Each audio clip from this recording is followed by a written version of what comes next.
Ito mga boss, The Monster na Oya Inoue nagpasalamat sa Ring Magazine dahil bumalik ulit siya sa number 1 pound for pound.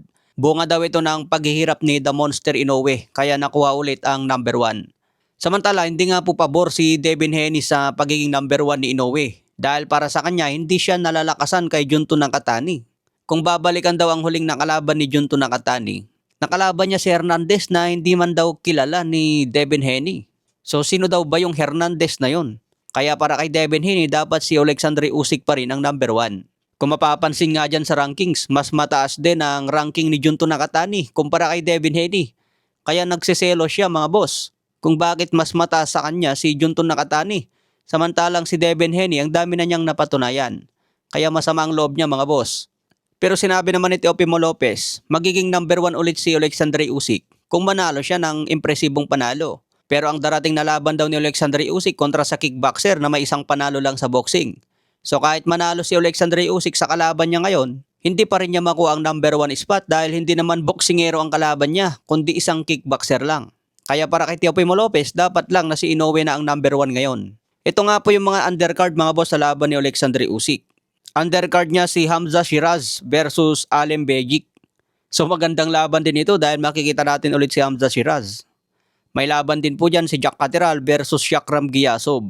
So abangan natin ang mga laban na ito sa May 23. Sa ibang banda, napanood nyo ba yung interview ni Rolando Navarrete?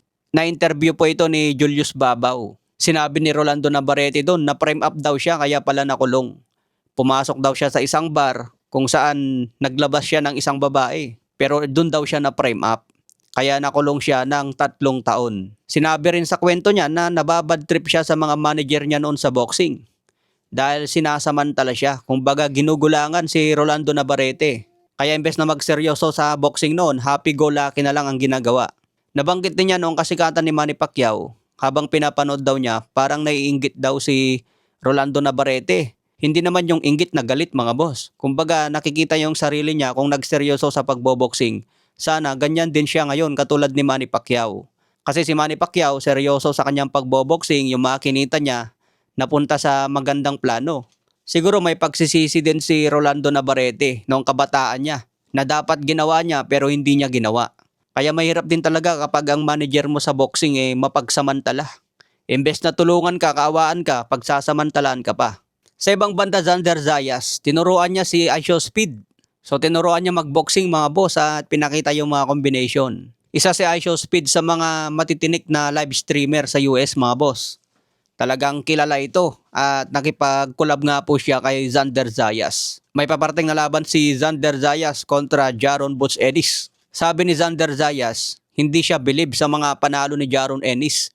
Dahil yung mga tinalo ni Jaron Ennis, hindi naman daw magagaling. Kaya ngayon pa lang daw makaranas si Jaron Ennis ng isang tunay na laban. At pinapangako rin ni Xander Zayas na tatalunin niya si Jaron Ennis. Tinawag nga niya na overhype lang si Jaron Ennis . Okay mga boss, hanggang sa muli nating updates.